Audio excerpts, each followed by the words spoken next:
Cumprimentamos a todos com a paz de nosso Senhor e Salvador Jesus Cristo. Estamos iniciando mais uma EBD da TV.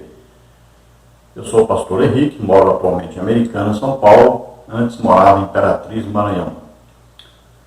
Se você deseja nos convidar, entre em contato conosco. Meu telefone ainda é o mesmo de lá.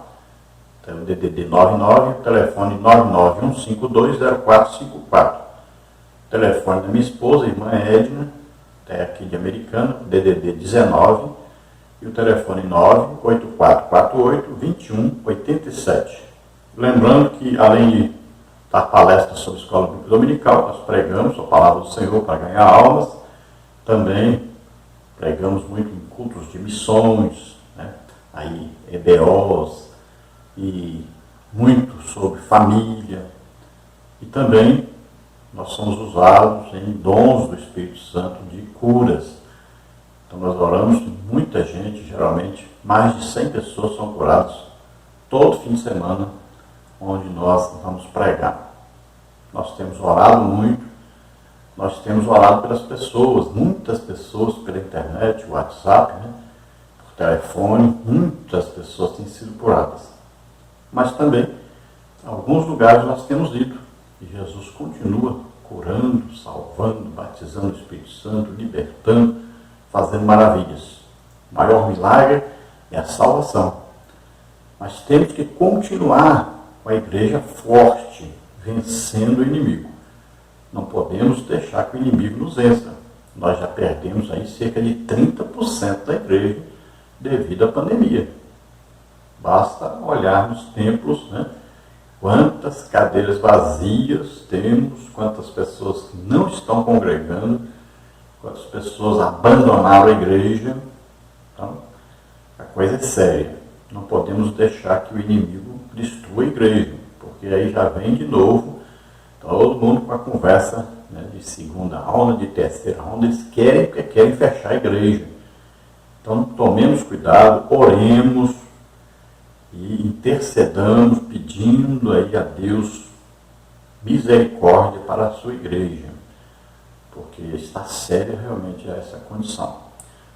Quero pedir a você que dê um like aí, né, aquele joinha está aí embaixo, isso nos ajuda. E se inscreva no canal, isso ajuda muita gente, porque o YouTube vai divulgar isso para outras pessoas. Quanto mais joinha tem, quanto mais aí as pessoas se inscrevem aí no canal, mais a divulgação. Então fale para as pessoas, divulgue esse vídeo, passe para outras pessoas, porque não só nós ensinamos aqui a palavra de Deus, mas também no final a gente ora para as pessoas que estão doentes, estão enfermas. Nós oramos aí para as pessoas se converterem. No final do vídeo sempre nós fazemos um apelo. Então é importante você estar evangelizando quando você passa esses vídeos para frente. Você pode passar tanto para a pessoa crente como para a pessoa descrente. É muito importante. Então vamos usar esse método aí para ganhar almas e para poder ajudar as pessoas também a entenderem melhor a palavra de Deus. Conto com você, nos ajude. Nós estamos abrindo aqui em Americana uma igreja. Então, nós estamos precisando de ajuda. Se você desejar nos ajudar, nós temos que comprar tudo. Por enquanto temos algumas cadeiras, alguns irmãos ajudaram, nós compramos algumas cadeiras. Também compramos uma caixa de som, mas está um período quente aqui e nós precisamos de ventiladores. O salão, nós já conseguimos um salão perto da nossa casa e já vamos passar para lá, já vamos começar a igreja. Então precisamos urgente que os irmãos nos ajudem. Aí temos que comprar um púlpito, temos que comprar mais cadeiras, temos que comprar aí os ventiladores, né? Pelo menos aí uns 4 ventiladores. Então precisamos de ajuda. E tudo isso é muito caro e nós não temos condição de comprar no momento. Então os irmãos nos ajudem, aí estão as contas, tem aí a conta da Caixa Econômica, tem do Bradesco, tem aí também do Banco do Brasil em nome da minha esposa. Então nos ajude, envie sua ajuda. Então, uma cadeira Tramontina, essa cadeira melhorzinha, custa R$50. Nós já compramos 17 cadeiras, mas temos que comprar mais. Temos que comprar pelo menos mais 50 cadeiras. Então nos ajude, os ventiladores são caros, né? Precisamos daqueles ventiladores na parede lá. Então nos ajude, tá? Entre em contato aí se você precisa de alguma coisa. Olha, o meu CPF é 331-957-816-20. Esse CPF aí também é Pix. Se você quer passar pelo Pix, para não ter que pagar taxa nenhuma, você pode passar de qualquer banco. Basta você abrir o Pix e você colocar o meu CPF aí, pronto. Já vai cair na minha conta sem você pagar nada. Aí pelo celular você faz isso rapidinho, por qualquer banco você pode passar para a minha conta. Vamos então à nossa lição. Neste trimestre nós estamos estudando sobre Jó, né? A fragilidade humana e a sabedoria divina, o sofrimento e a restauração de Jó. E nós temos como comentarista da CPAD o pastor José Gonçalves, que é pastor-presidente em Água Branca, Piauí. Hoje nós vamos estudar a lição número 12, que tem como título Quando Deus se revela ao homem. E aí nós vamos estudar no tópico 1, a revelação de um Deus pessoal, no subtópico 1, o Deus que tem voz, no subtópico 2, a poderosa manifestação de Deus, no subtópico 3, o Deus que está presente. No tópico 2, nós temos a revelação de um Deus sábio. Subtópico 1, na mecânica celeste, subtópico 2, na dinâmica da vida, subtópico 3, na necessidade de se conhecer melhor a Deus. No tópico 3, nós temos a revelação de um Deus poderoso e justo. Subtópico 1, Behemoth e o Leviatã. Subtópico 2, justiça e graça. Então aqui, quando Deus se revela ao homem. Veja bem, uma pessoa pode passar a vida inteira estudando a Bíblia, orando, congregando, e nunca ter um encontro real com Deus. Também a pessoa pode ter a vida inteira lendo a Bíblia, orando, congregando, e nunca receber uma revelação de Deus. Porque é apenas uma religião que esse homem tem. Porque na legítima conversão do ser humano, existe o quê? Uma revelação do Espírito Santo para que a pessoa perceba que ele é um pecador, ele precisa se arrepender desse pecado. Também o Espírito Santo vai ajudar essa pessoa mostrando que existe solução para o pecado, que é Jesus Cristo, que morreu por nós na cruz e ressuscitou. Então, olha só, é uma revelação. Agora, quando é que vem essa revelação? Quando ouvimos a palavra de Deus, a pregação, né, do Evangelho, e o Evangelho da nossa salvação. Aí é para a nossa salvação que foi escrito esse Evangelho. Então nós ouvimos esse Evangelho, nós cremos nesse Evangelho. É preciso ter fé. A salvação é pela graça. A graça é Jesus morrendo por nós. Jesus fez tudo que era necessário para nós sermos salvos. Agora, precisa de fé. É mediante a fé. Então nós temos que acreditar. Acreditar em alguma coisa não é produzir obra, não é obra nenhuma. Você não tem mérito. Você está acreditando uma coisa que outro fez. Nós acreditamos que Jesus morreu por nós na cruz, levando nossos pecados, doença, enfermidade, maldições, né? Tudo que não prestava. Então, olha só, nós vamos acreditar naquilo que Jesus fez. Pronto. E aí vem a revelação do Espírito Santo para nós. Nós vamos aí nos converter. Ele vem morar em nós. E agora nós somos uma nova criatura, filhos de Deus. Então houve uma revelação. Olha bem, Deus Pai, Ele programou, né, Ele projetou a nossa salvação. Ele arquitetou essa salvação. Agora precisava de uma execução, um executor. Alguém que fosse executar esse plano de salvação, esse projeto de salvação. Aí vem Jesus Cristo. Então ele veio para agir, para fazer aquilo que precisava ser feito. Precisava de alguém sem pecado, tomar os pecados nossos sobre ele e morrer na cruz em nosso lugar. Então Jesus executou a salvação. Ele é o verbo de Deus, né? É a ação. Então Jesus fez o que era preciso fazer. Agora, precisava de alguém revelar isso ao homem. Então não adiantava projetar e executar sem haver uma revelação. Porque a salvação é loucura. Como é que alguém vai acreditar que Deus se tornou homem e morreu por nós na cruz? Então precisava de uma revelação. O Espírito Santo que dá essa revelação. E aí a pessoa nasce de novo. Agora é filho de Deus. Torna-se morada de Deus na terra. Templo do Espírito Santo. Olha só. Então nós já, na hora que nós entramos para o reino de Deus, na hora que nós começamos a ser, então, filhos de Deus, já temos uma revelação de Deus na nossa vida. Antes, não tinha. Jó, por exemplo, não tinha. Jó tinha uma religião. Mas ele não teve novo nascimento. Então, veja só, é diferente. Né?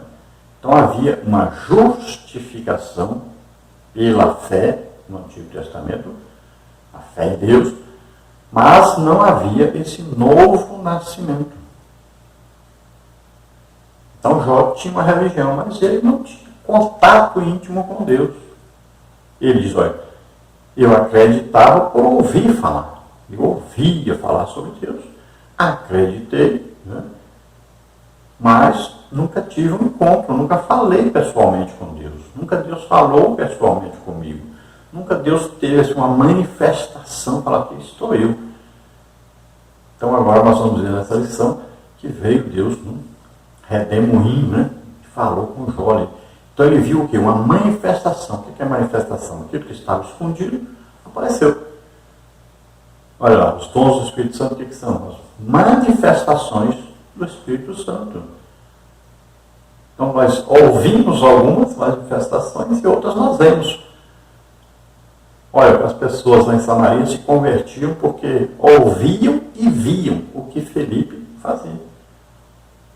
Algumas coisas se ouvem, por exemplo, profecia, palavra de conhecimento, palavra de sabedoria, né? Então você ouve. Agora algumas coisas você vê. Olha aí, milagres, né? Dons de curar. Então você vê. Né? Então são coisas que ouvimos, ouvemos. São sinais. E podemos ouvir e ver. E no caso de Jó, ele viu o redemoinho e ouviu a voz de Deus. Olha aí, ele viu e ouviu. Então houve uma manifestação de Deus. Ele teve um encontro com Deus. Olha lá no tempo que Moisés saiu do Egito. Né? Tinha ali uma coluna, né, de fogo, né? Tinha uma nuvem.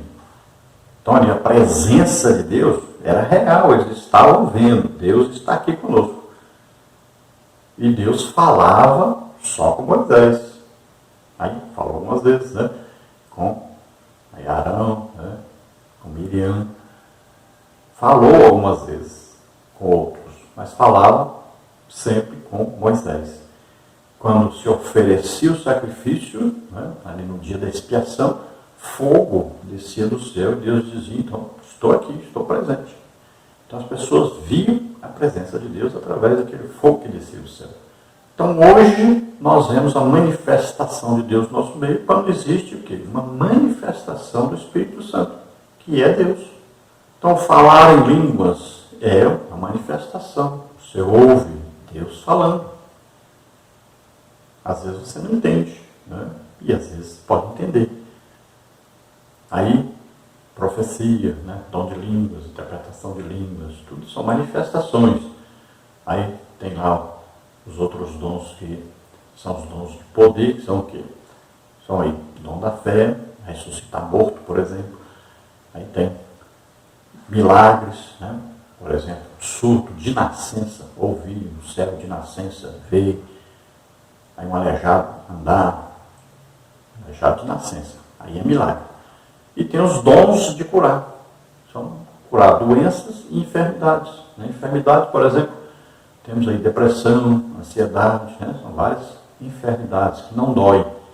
E tem as doenças, aquilo que dói. Então, veja só, são manifestações, você vai ver isso manifestado. E existem também aquelas que ouvem, além da profecia, dom de línguas, né, interpretação de línguas, tem também Aí palavra de sabedoria, uma revelação do futuro. Tem palavra de conhecimento, uma revelação de algo oculto, oculto aqui, desconhecido de outra parte, ou revelação do passado. E temos discernimento de espírito, que é descobrir a fonte de manifestações, se vem de Deus, ou se vem do diabo, ou se vem do homem. Então, o discernimento de espírito nos dá essa capacidade de enxergar o reino espiritual e expulsar demônios. Então, são dons do Espírito Santo. Tudo isso é o quê? Manifestações. Algumas nós ouvimos e outras nós vemos. Então, na vida de Jó, depois de ter escutado os seus 4 amigos aí, né? Os 3 amigos mais chegados, depois o Jó velho, e Jó agora estava calado, e Deus então se aproveita agora da oportunidade que Jó está calado, né, para que ele possa ouvir. E ele vai então ouvir Deus falar com ele. Deus fala pessoalmente. Ele vem ali no redemoinho, né, e vai falar com Jó agora. E ele usa o método de perguntas. Mas não é método de perguntas e respostas. É um método de apenas perguntas. Perguntas que Jó não consegue responder. Então, através dessas perguntas, Deus vai se revelar a Jó como Deus Todo-Poderoso, né? Aí o El Shaddai, e El Shaddai, só a palavra El já quer dizer Todo-Poderoso. Shaddai tem a conotação daquela galinha que choca os pintinhos. Então, El Shaddai é o Deus Todo-Poderoso que nos toma, né? Significa também a mãe que amamenta o filho. É Deus que nos toma em seus braços, né? Nos protege, cuida de nós, nos alimenta. Então, é um Deus Todo-Poderoso que cuida de nós. Então, aqui é essa figura que aparece aqui. Então, Deus está aparecendo a Jó, dizendo exatamente isso para ele. Eu sou Deus Todo-Poderoso, eu criei todas as coisas. E eu cuido de você. Então, Deus vai restaurar Jó agora. Vamos ver o textual que está em Jó 40, versículo 6, que diz: Então o Senhor respondeu a Jó desde a tempestade. Então veja aí, redemoinho, né? Tempestade, e ali Jó tem um encontro então com Deus. Verdade prática, mesmo transcendente e distinto de sua criação, Deus se revela ao homem mortal. Então Deus é transcendente, ou seja, está acima da sua criação, não existe ninguém acima de Deus. E ele poderia não se comunicar com ninguém, não se importar, só criar, deixar aí as leis, né, de tudo funcionando e pronto. E abandonar tudo e ir embora. Mas Deus também é um Deus imanente, é um Deus presente, é um Deus real na nossa vida, que mora dentro de nós através do Espírito Santo. E Deus controla tudo através de Jesus Cristo, né? E agora o Espírito Santo está aqui na terra, presente. Ele mora dentro de nós, ele age através de nós. E o Espírito Santo age de diversas maneiras, né? Então nós vimos aí, através dos dons do Espírito Santo, mas também revelando a salvação, nós vimos, também revelando a palavra de Deus. Você pode ler a Bíblia e perguntar ao Espírito Santo. Jesus disse, ele vos ensinará todas as coisas que eu vos tenho dito. Então o Espírito Santo revela a palavra para nós. Então ele também o quê? Nos consola, nos exorta, nos edifica. Olha só. Isso está presente o tempo todo. Então ele nos conhece mais do que nós mesmos. Então é um Deus presente. Então, na vida de Jó, Jó passava por tudo aquilo, não sabia por quê, olhava e não via um pecado assim, que se ele tivesse constante pecado, um pecado gravíssimo, então, porque ele achava que as pessoas que passavam por aquilo, era normal pensar na teologia da época que só se fosse uma pessoa que tivesse um pecado gravíssimo para passar por tudo aquilo que ele estava passando. Seus amigos também pensavam assim. Então ele não via motivo. E ele dizia, será que Deus está errado? Será que Deus não está vendo? Que eu não devia estar passando por isso? Então esse foi o erro de Jó. Ele atribuiu a Deus o que ele estava passando e achava que Deus não se importava com ele. Esse foi o erro de Jó. Ele não sabia que é Satanás que estava colocando tudo aquilo na vida deles, tentando fazer de tudo até para matá-lo. Só não matou porque Deus não deixou. Ele não sabia que era Satanás. E pensou que Deus o havia abandonado. Então, esses dois erros, né, que nós vimos que Jó cometeu. Então, Deus vem para corrigir Jó e para ensiná-lo que Deus criou todas as coisas, ele podia fazer qualquer coisa na hora que ele quisesse. Podia restaurar Jó na hora que ele quisesse. Ele podia falar com Jó a hora que ele quisesse. Então tudo é de acordo com o que Deus quer. Deus é que manda. Ele está no controle. Ele é soberano. Então ele vem mostrar para Jó quem é realmente Deus. Para que ele possa corrigir isso. Não atribuir a Deus as coisas ruins que lhe acontecem. E nem achar que Deus não pode ou não está vendo o que está acontecendo. Nem achar que Deus não o ama. Né? Então ele vem para corrigir Jó. Vamos à leitura bíblica em classe, que está em Jó, capítulo 38, versículos 1 a 4, capítulo 39, versículos de 1 a 6, capítulo 40, versículos de 15 a 18 e o versículo 24, e o capítulo 41, do versículo 1 ao versículo 3. Jó 38, então, diz: Depois disso, o Senhor respondeu a Jó de um redemoinho e disse: Quem é este que escurece o conselho com palavras sem conhecimento? Agora cinge os teus olhos como homem e perguntar-te-ei, e tu responde-me. Onde estavas tu quando eu fundava a terra? Faze-mo saber se tens inteligência. Jó 39 agora.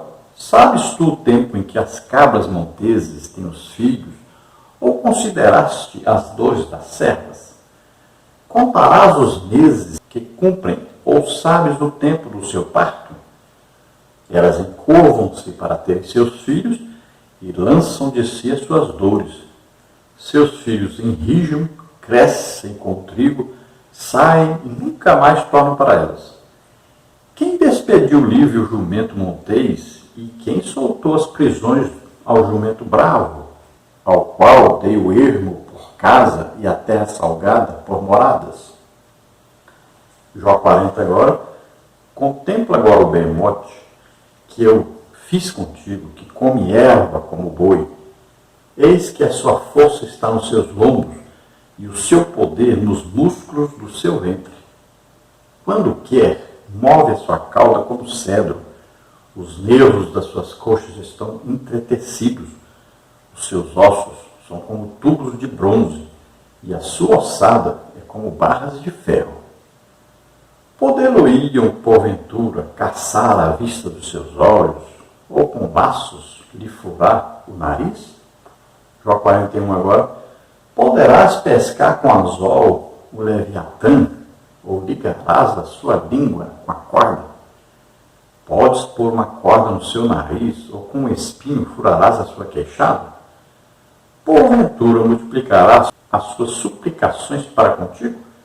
Ou brandamente te falará? Então fizemos aí a leitura, vamos falar alguma coisa dentro da leitura bíblica que fizemos, né? Capítulos 38, 39, 40 e 41 de Jó.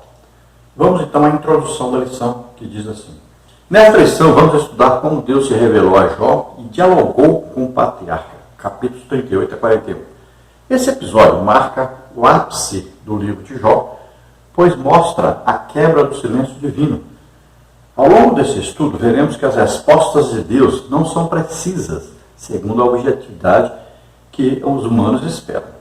Jó, portanto, é desafiado a comparar sua habilidade e sabedoria com as divinas e a responder quem de fato age com justiça no mundo.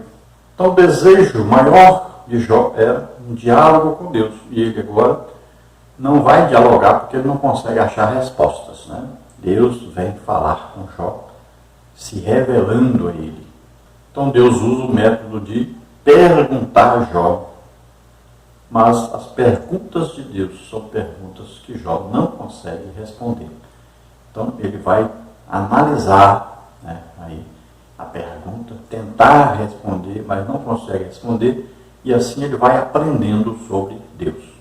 Então Deus vai mostrar a Jó que ele é poderoso para fazer qualquer coisa, que ele está presente em toda parte, que ele conhece todas as coisas, que ele é justo, fiel, e vai mostrar a Jó que ele é amor, que ele tem misericórdia. No tópico 1 nós temos a revelação de um Deus pessoal. Subtópico 1, o Deus que tem voz. O Altíssimo havia falado nos 2 primeiros capítulos, mas essa fala era totalmente desconhecida por Jó e seus amigos ao longo do livro. Assim, até o capítulo 38, houve muitas falas sobre Deus. Jó falou, sua mulher e seus amigos falaram. Todavia, Deus mesmo não falou durante todo esse período. Ele estava o tempo todo presente, mas sem dizer nada a Jó, até que quebrou o silêncio. Depois disso, o Senhor respondeu a Jó de um redemoinho, Jó 38:1. Então nós vemos no início do livro de Jó, Deus falando, né, com Satanás, mas Jó não sabia nada disso, e nem seus amigos. Depois os amigos de Jó vieram falar com ele, mas falavam sobre Deus, Jó respondia, falava também, todos falavam o que achavam, né, que estava acontecendo, falavam a respeito de Deus sem conhecer Deus, aquilo que achavam sobre Deus. Então foi tudo, né, um achômetro aí, né, todos falando alguma coisa que achavam que era verdade. Mas Deus mesmo não falou nada. Então, depois que os 3 amigos de Jó falam, depois que Eliú fala, aí Deus então vai se revelar a Jó. Ele vem num redemoinho, então Jó agora vai poder ver. Quando você vê alguma coisa de Deus, então você sente que Deus está presente. Qual é a primeira coisa que a gente faz? Tem vontade de quê? De cair para o chão e ficar ali chorando, pedindo perdão a Deus, né? Vendo que você está sendo ali conhecido, né? Está sendo sondado, que Deus sabe tudo a seu respeito, né? Quando alguém tem assim uma revelação de Deus, um encontro com Deus, a vontade que tem é só essa. Se pudesse fazer um buraco no chão e entrar lá dentro, né? Se esconder, a pessoa fazer isso. Então as pessoas geralmente, quando tem assim um encontro real com Deus, então ele vai chorar, se lamentar, pedir perdão, misericórdia, porque todos nós sabemos quem somos nós. Precisamos da misericórdia de Deus. Então Jó já estava à beira da morte. E a única coisa que ele pôde fazer agora é ficar bem caladinho, né, e ouvir Deus falar.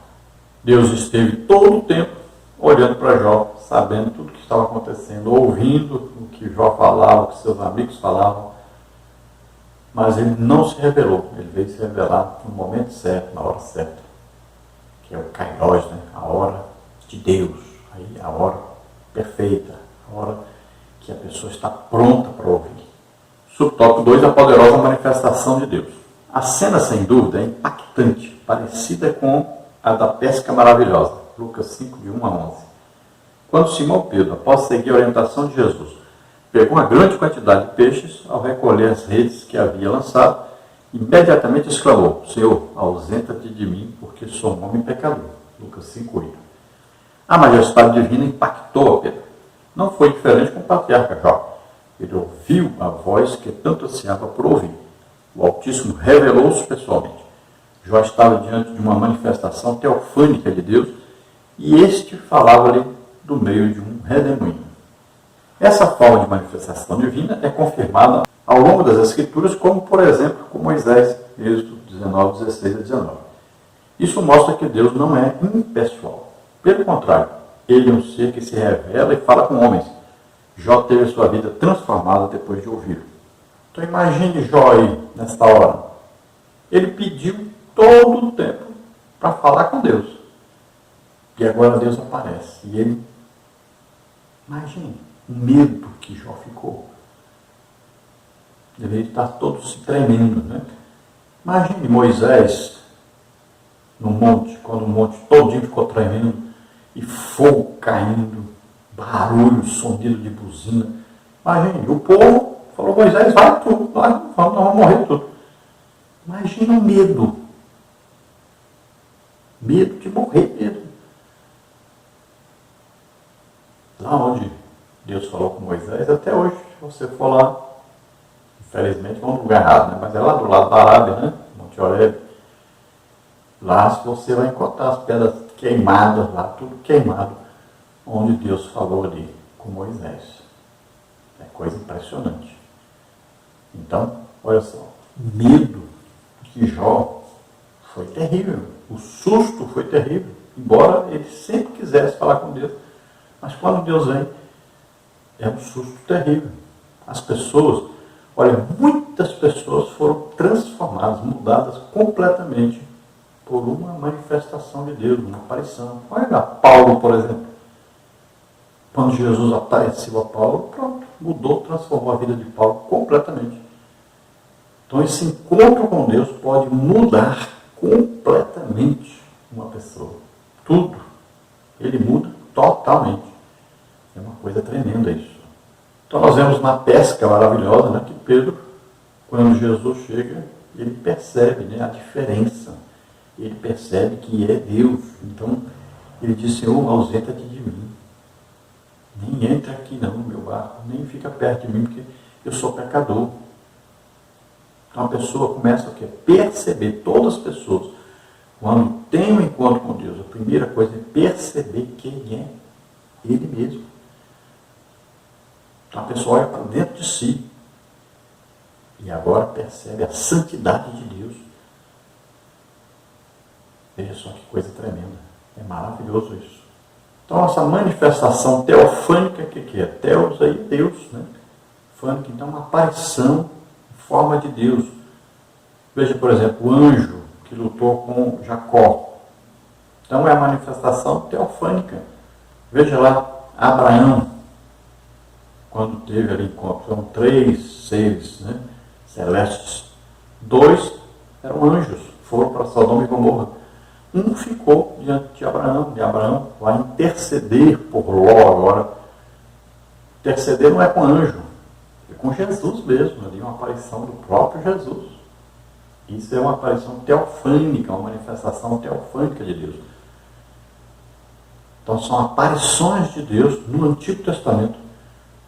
São manifestações, então, teofânicas. Então você pode perceber que sempre que existe a manifestação teofânica, aí existe o quê? Aí pode ser adorado esse ser. Mas quando é um anjo, se alguém for adorar, já diz logo, não faça isso. Então você vai ver algumas vezes que foi o anjo que apareceu, e o anjo, quando houve adorações, já disse logo, opa, não faça isso, eu sou conservo teu, adora a Deus. Mas quando é Jesus, quando é uma aparição teofânica, aceita a adoração. Então essas aparições de Deus, né, essas manifestações de Deus, mostram claramente que Ele é um Deus presente, que Ele é um Deus que está com o homem. Subtópico 3, o Deus que está presente. Expositores bíblicos destacam que Deus se revela como Jeová, o Deus do pacto. Entre os capítulos 3 e 37, aparecem várias referências a Deus como El Shaddai, o Deus Todo-Poderoso. Na teologia tradicional exposta pelos amigos de Jó, essa era uma forma fria e distante de se referir a Deus. Um Deus que existe, mas que está longe dos homens. Dessa forma, El Shaddai era, no entendimento deles, o nome que identificava Deus como forte e poderoso, mas distante e indiferente. Essa visão tradicional de Deus acabou por exaltar sua soberania, mas diminuir sua compaixão e misericórdia. Nesse texto, Jó clama por encontrar a Deus, chegar ao seu trono. Jó 23, 3, 8 e 9. Esse era o grande dilema do homem de Uz, pensar que Deus o havia abandonado. O patriarca nada sabia dos bastidores celestiais, onde o diabo apostou na sua falta de integridade. Ele não sabia a razão do silêncio de Deus, daí toda a sua angústia e desespero, por se sentir sozinho e abandonado. Para ele, o Criador se escondeu para não ouvir sua defesa. Mas o grande propósito do livro de Jó revela que, mesmo quando estamos às escuras, andando somente por fé e não por vista, Deus está presente e próximo de nós. Então essa palavra aí, Jeová, substitua essa palavra por Yahvé, fica até melhor. mas nunca Jeová. Jeová é uma tradução pobre, muito ruim mesmo, do nome de Deus. Tá? Use Yahvé, fica melhor. Então, no livro de Jó aparece muito a palavra em hebraico, né? El Shaddai. A palavra El já significa todo-poderoso. E Shaddai tem a conotação de uma galinha chocando os pintinhos, de uma mãe amamentando seu filho. Mas, para Jó e seus amigos, e na teologia daquela época, El Shaddai significava apenas um Deus poderoso, tremendo, e que vivia distante dos homens. Eles não tinham ainda um entendimento real do que significava El Shaddai.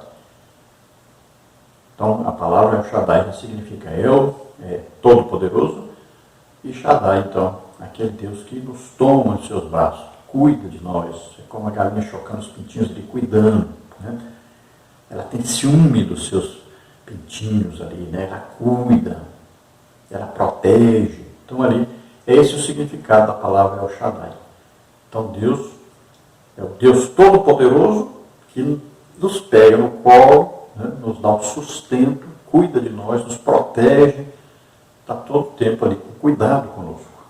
Então, Jó, seus amigos e a teologia da época não tinham esse conhecimento de um Deus amoroso, misericordioso, um Deus compassivo. Então, aquele Jó que achava que Deus o havia abandonado, de repente sabe que Deus conhece tudo, sabe tudo, estava presente todo o tempo e estava ali para abençoá-lo. Então, assim somos nós. Lembre-se, Deus está presente. Não importa pelo que você está passando, Deus está presente. Mesmo quando você peca, você se desvia, Deus continua ali o tempo todo, volta, volta, volta. Deus está presente e Ele nos ama. No tópico 2, nós temos a revelação de um Deus sábio.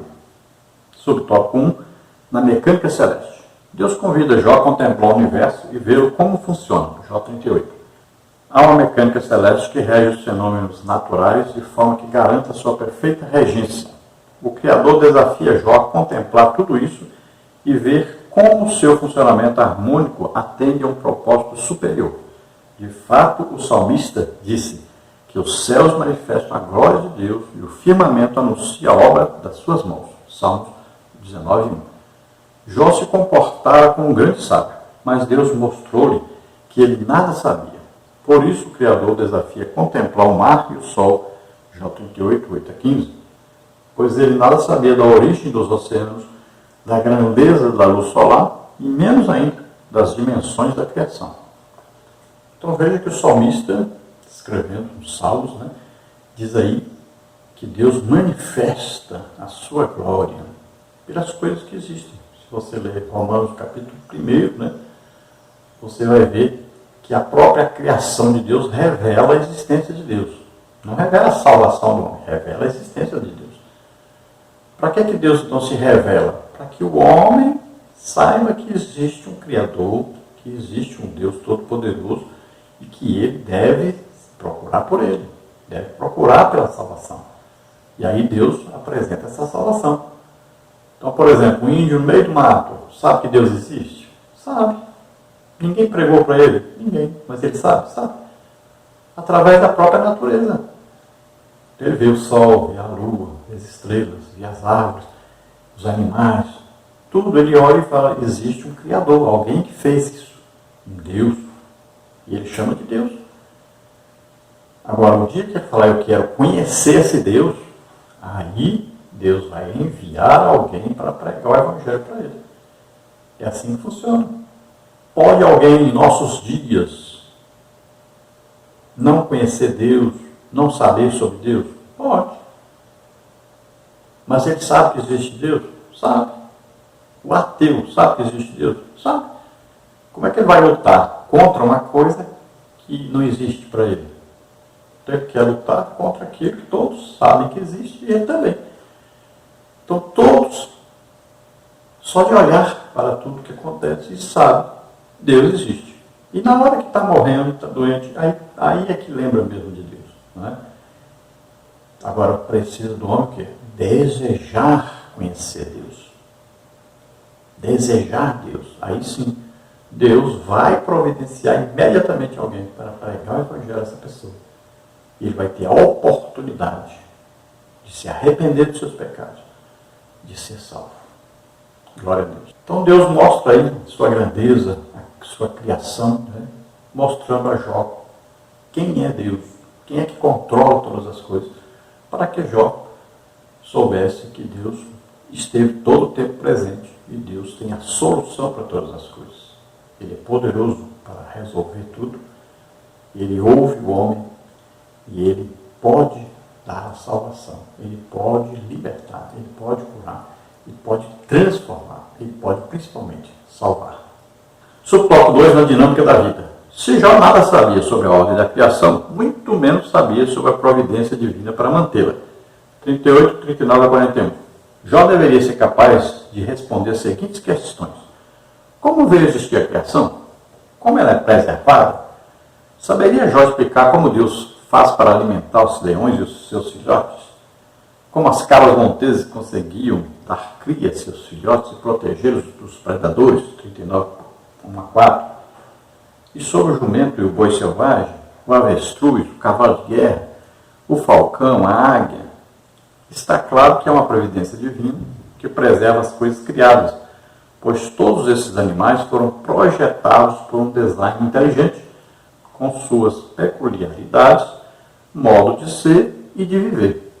Então, se Jó não sabia responder as perguntas de Deus, como é que foram criadas as coisas, como que são mantidas essas coisas, como os animais foram criados, que cada um tem sua função, cada um tem o seu jeito, né? Cada um tem o seu modo de viver. Então, quando fala aqui de design inteligente, né? Fala, isso aí o que é? É um estudo moderno onde as pessoas perceberam que por trás de toda a criação, de todas as coisas, existe um ser super inteligente que criou todas essas coisas, que controla tudo isso.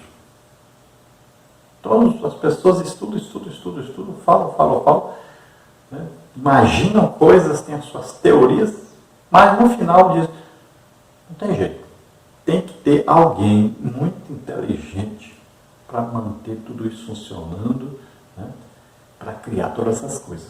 Vai chegar sempre em Deus. Embora eles tentem de toda maneira negar que existe Deus, eles pelo menos chegam à conclusão, não existe uma inteligência que está por trás de tudo isso.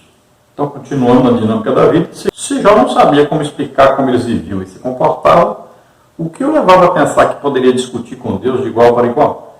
Era hora, portanto, de reconhecer o seu lugar e se humilhar diante da majestade divina. Cada contorno da criação, cada formação de uma vida e cada ato de preservação da criação é Deus dando-se a conhecer ao ser humano. Se Jó não sabia explicar como é que era feito tudo aquilo, como é que era controlado tudo aquilo, se Jó não sabia nem as mínimas coisas, como é que ele queria dizer que Deus não estava ouvindo, não era justo? Como é que ele queria ensinar uma coisa para Deus, se ele não sabia nem as mínimas coisas? Então a única coisa que ele tinha que fazer é se humilhar, ouvir atentamente e tentar aprender uma coisa sobre Deus, do próprio Deus falando com ele. Subtópico 3, na necessidade de se conhecer melhor a Deus.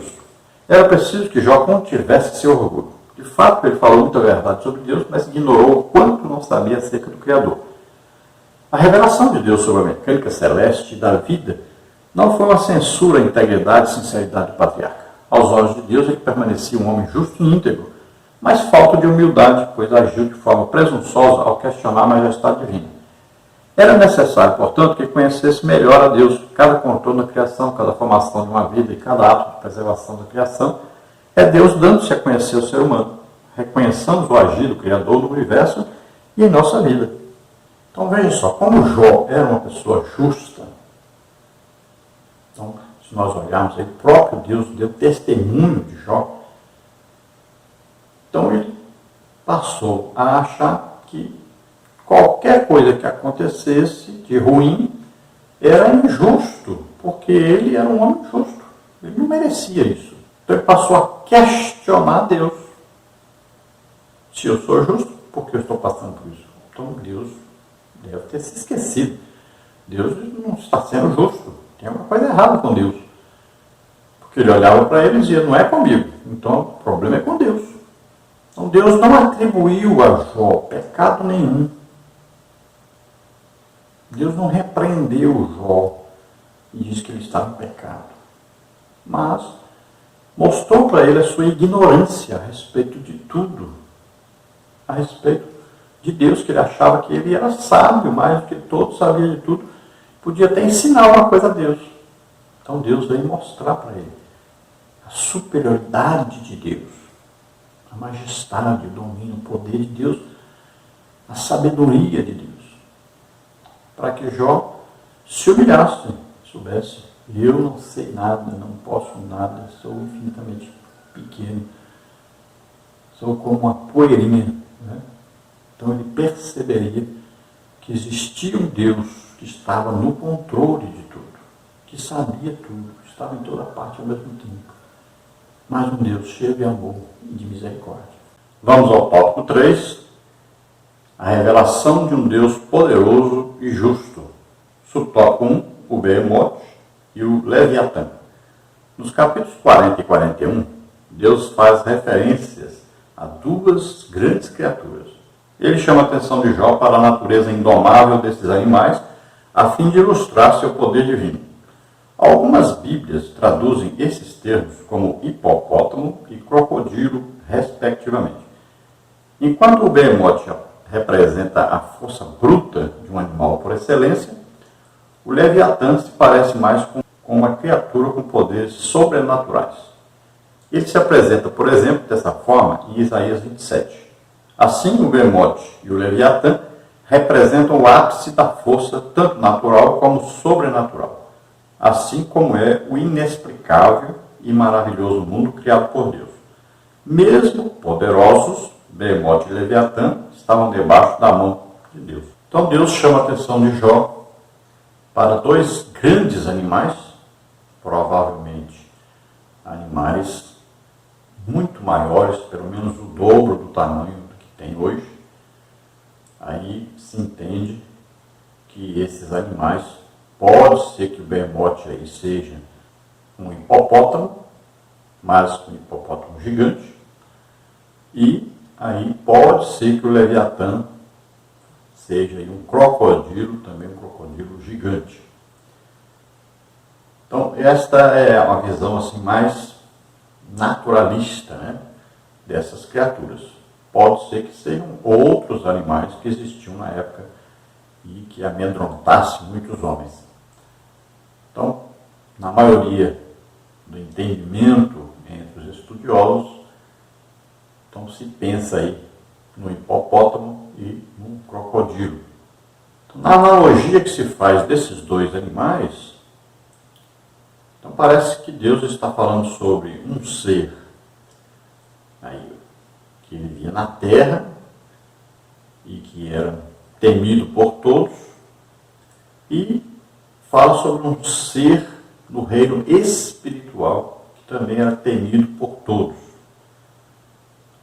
Então pode ser aí que seja que esse animal, primeiro o Behemoth, seja um animal terreno, conhecido, e pode ser que até o Leviatã fosse um animal temido por todos, mas não visto realmente por ninguém, mas imaginado no reino espiritual.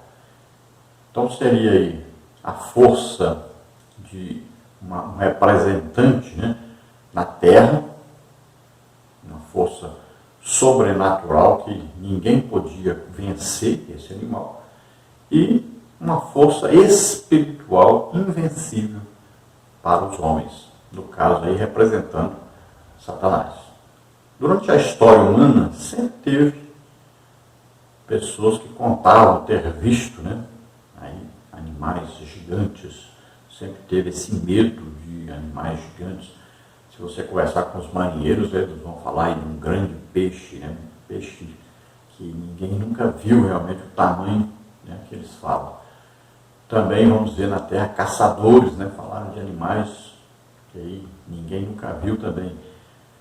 Então são, assim, histórias que vão passando de pai para filho e passam a ter, então, esses animais serem temidos, muito temidos, e às vezes animais que nem existem. Então aqui são várias as interpretações, por isso nós estamos citando tudo isso. Então nós podemos entender aí o mais certo, o mais correto, assim, que eu creio, que é que existiam realmente esses dois animais, mas eram maiores do que os animais que existem hoje. Podendo ser aí, então, um hipopótamo gigante, e podendo ser um crocodilo gigante. O importante é entender que Deus está falando de dois seres que não podiam ser domados pelo ser humano, que eram muito temidos e também não podiam ser mortos por ninguém. Ninguém conseguia matar esses animais, tão fortes que eles eram. E Deus está falando, olha, Jó, se você é tão sábio, tão poderoso, por que você não pega um desses animais e vence esses animais? Doma um desses animais. Então ele diz, olha, nenhum ser humano consegue, mas eu sou Deus, eu consigo. Eu domino sobre qualquer ser que existe. E aqui Deus está incluindo o próprio Satanás. Quem tem todo o domínio é Deus. Então Deus queria com isso colocar Jó no seu devido lugar, que Jó reconhecesse que ele não era tão sábio quanto ele afirmava ser e nem tinha o poder como Deus tem. Então ele se sentiria humilhado, fraco e se humilharia diante de Deus. E foi o que realmente Jó fez. Ele se humilhou, reconheceu o seu erro, pediu perdão. E nós vamos ver então na próxima lição a sua restauração. Subtópico 2, justiça e graça. Se Jó não é capaz de lidar nem com Bemote, nem com Leviatã, então como poderia tratar desse mundo complexo? Ele agiria com justiça ao tratar dos complexos dilemas humanos? Deus deseja mostrar a Jó o seu erro ao dizer que o Criador não havia sido justo com ele e nem com o ímpio. Como está em Jó 6, 29, 27, 1 a 6, 21, 29 a 31, 24, 1 a 7. Nesse sentido, Jó seria capaz de tratar com o mundo de forma melhor que Deus, como deu indiretamente a entender nas suas argumentações. Ele não era capaz de domar sequer duas criaturas criadas por Deus.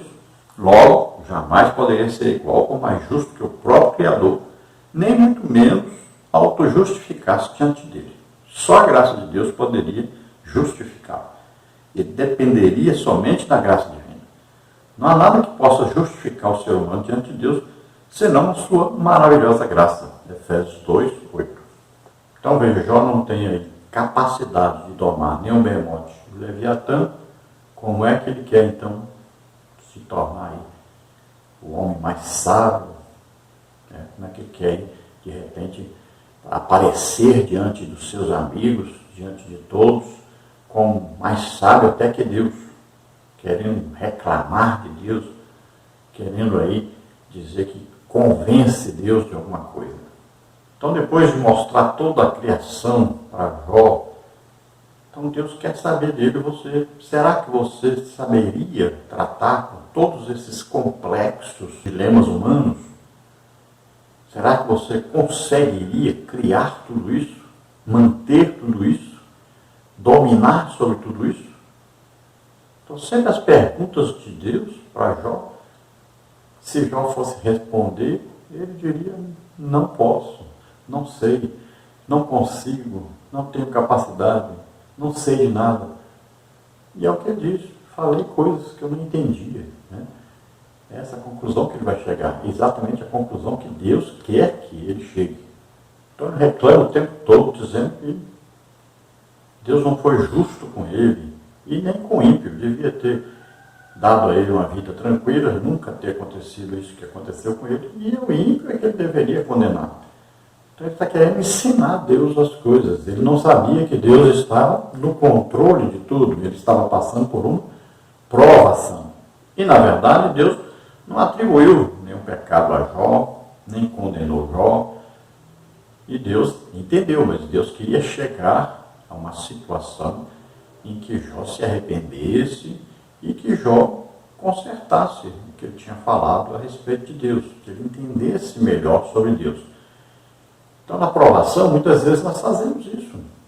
Quantas pessoas passam por provação? E aí, muitas vezes reclamam, falam coisas que não deviam falar, né? Fazem coisas que não deviam fazer. E a provação geralmente é assim mesmo, né? A provação é para nos levar a um nível superior, é para melhorar a nossa situação espiritual. Então nós temos que ter muita paciência na tribulação, porque ela vai sempre nos conduzir a uma vida melhor, uma vida com mais intimidade com Deus. Então Jó agora estaria pronto agora para ter uma vida melhor do que ele tinha antes. E é isso que aconteceu com ele, que nós vamos ver na próxima lição. Então Jó não poderia se auto-justificar diante de Deus. Ele não poderia aí exigir de Deus uma justificação, devido a ele ser aí um homem reto, justo, né, temente a Deus, que se afastava do mal. Então não era por merecimento, ele tinha que entender, não é por merecimento. O que ele fazia era só a obrigação dele mesmo. Nós temos visto muitas pessoas fazerem isso. Querem se auto-justificar diante de Deus. Muitas vezes querem até comprar Deus. Porque eu ajudo fulano, eu ajudo ciclano, que eu faço isso, eu ajudo os pobres, e não sei o que. Quer se auto-justificar, como se merecesse a salvação. Muitas vezes as pessoas querem até exigir alguma coisa de Deus, porque faz isso ou faz aquilo. Então ninguém pode se auto-justificar.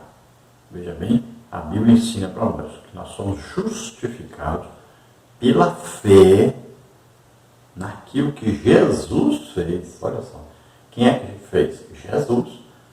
Não é pelo que nós fazemos.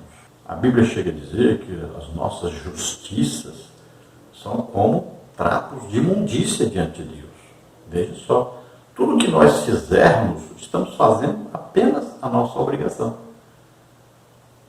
Quem fez tudo para a nossa salvação foi Jesus Cristo, que veio ao mundo, viveu como homem, mas em Deus, vivendo como homem, pegou nossos pecados sobre ele, morreu na cruz em nosso lugar, ressuscitou, está à direita do Pai, intercedendo por nós. Então ele fez tudo. Nós só precisamos acreditar nisso. E acreditar nisso não é obra. Você não está fazendo vantagem nenhuma. E acreditar naquilo que outro fez. Você precisa disso. Então a graça de Deus é Jesus morrendo em nosso lugar. Agora, Efésios 2:8, né, diz, olha, pela graça somos salvos. Então, através de Jesus, o sacrifício de Jesus. Agora, por meio da fé, porque nós temos que acreditar nisso para sermos salvos. Se não acreditar, não tem salvação. Olha o que diz Efésios 1 aí. Quem nós estamos, em quem? Em Jesus Cristo. Quando? Depois de ouvirmos a pregação do Evangelho, a palavra da verdade, né? O Evangelho da nossa salvação. Aí, tendo crido nessa pregação, nesse Evangelho, aí nós recebemos o Espírito Santo. Então, justificados pela fé naquilo que Jesus fez, aí nós somos salvos. Glória a Deus. Então, Jó deveria esperar pela graça de Deus, o perdão, a misericórdia, o amor de Deus, a justificação de Deus, e não a sua auto-justificação. Então, veja só. Ele estava fazendo ao contrário, queria merecer. A religiosidade conduz o homem a isso. A teologia do merecimento. Muitas religiões, por exemplo, católica romana, prega isso. Não, você vai ser salvo se você der esmolas, se você aí ajudar as pessoas, se você for bonzinho, se fizer isso, se fizer aquilo. Olha aí, É a autojustificação. A religiosidade conduz o homem a isso. Se você olhar o Espiritismo, você vai ver. Morreu um, diz que encarnou no outro, e que esse outro vai corrigir o pecado do outro, que vai se purificando, se iluminando, a se tornar perfeito. Cada um que nasce, né, e vai fazendo coisas boas para poder se auto-justificar. Se você for no islamismo, é lá dar esmolas, né, fazer lá o jejum, ir lá em Meca. Então tem as normas, você cumpriu, pronto, vai para o paraíso. Então veja só, todas essas religiões, o hinduísmo, aí, budismo, tudo tem a mesma coisa, a autojustificação pelas obras. Pode ver, isso é comum em todas as religiões. As pessoas procuram se autojustificar, procuram merecer a salvação. Isso é pecado diante de Deus. São obras mortas diante de Deus. Toda obra feita com o objetivo de se auto-justificar é uma obra morta. Então lembre-se disso. Tudo que nós fazemos a nossa obrigação. Não estamos fazendo nada demais, não. Nós não somos salvos pelo que fazemos. Não vem pelas obras para que ninguém se glorie. Já pensou alguém dizer, não, eu fui salvo porque eu mereci, eu fiz isso e aquilo, mereci. Não. Jesus que fez, nós temos que apenas acreditar naquilo que Jesus já fez. Conclusão aí, nesse estudo mostramos como Deus se revelou a Jó de uma forma maravilhosa. O que Jó tanto desejava finalmente aconteceu, o encontro com Deus. Este se revelou a Jó não para recriminá-lo, mas para revelar-lhe o quão imperfeito ele era e o quanto conhecia pouco acerca da majestade divina. O Criador mostrou a Jó que, apesar de seu silêncio, ele sempre esteve presente e no controle de todos os acontecimentos, cabendo, portanto, ao homem louvá-lo em toda e qualquer situação. Jó fez aí por volta de 16 perguntas a Deus, mas Deus fez cerca de 70 perguntas a Jó. E essas perguntas tinham como objetivo mostrar para Jó que ele não era sábio, mostrar para Jó que ele não era poderoso, mostrar para Jó que ele não podia exigir nada de Deus, mostrar para Jó que ele não poderia se auto-justificar diante de Deus, mostrar para Jó que Deus não falou com ele antes porque não quis, mas ele estava todo o tempo presente, sabendo de tudo que estava acontecendo, estava no controle de tudo isso. Então Deus queria só o bem de Jó, queria que Jó tivesse uma vida melhor ainda do que já tinha, tivesse uma família melhor do que já tinha, e agora tivesse um real conhecimento de Deus, um conhecimento verdadeiro sobre Deus. E isso nós vamos ver na próxima lição. Pense nisso. Vamos orar agora? Se você que está nos ouvindo, nos assistindo, deseja entregar sua vida para o Senhor Jesus agora, entregar a vida para Deus, nosso Pai querido, quer receber o Espírito Santo para morar em você agora, então vamos orar agora. Creia, Jesus pegou os seus pecados, doença, enfermidade, maldição, tudo que não prestava, pegou sobre ele, morreu em seu lugar, morreu em nosso lugar naquela cruz. Veja bem, ele morreu, mas ele ressuscitou, está vivo, e te salva agora.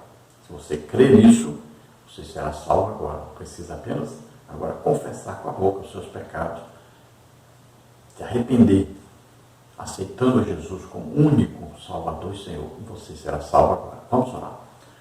Pai querido, em nome de Jesus, aqui estão essas vidas diante de Ti. Regrada custa se agrada, Senhor, dessas vidas agora, recebe-os como os filhos. Escreve, Senhor, os seus nomes no livro da vida, dá a eles agora o Espírito Santo. Pai querido, aqueles que estão doentes, estão enfermos, eu apresento agora, Senhor, diante de Ti. Em nome de Jesus, solta essas vidas, toda doença, toda enfermidade, Covid-19, solta agora, em nome de Jesus. Dá, Senhor, pulmões novos para essas vidas, Senhor. Ajuda-os agora, Senhor. Dá saúde a eles, em nome de Jesus. Solta essas vidas. Toca, Senhor. Em nome de Jesus. Solta. Em nome de Jesus. Toca, Senhor. Glória a Deus. Aleluia.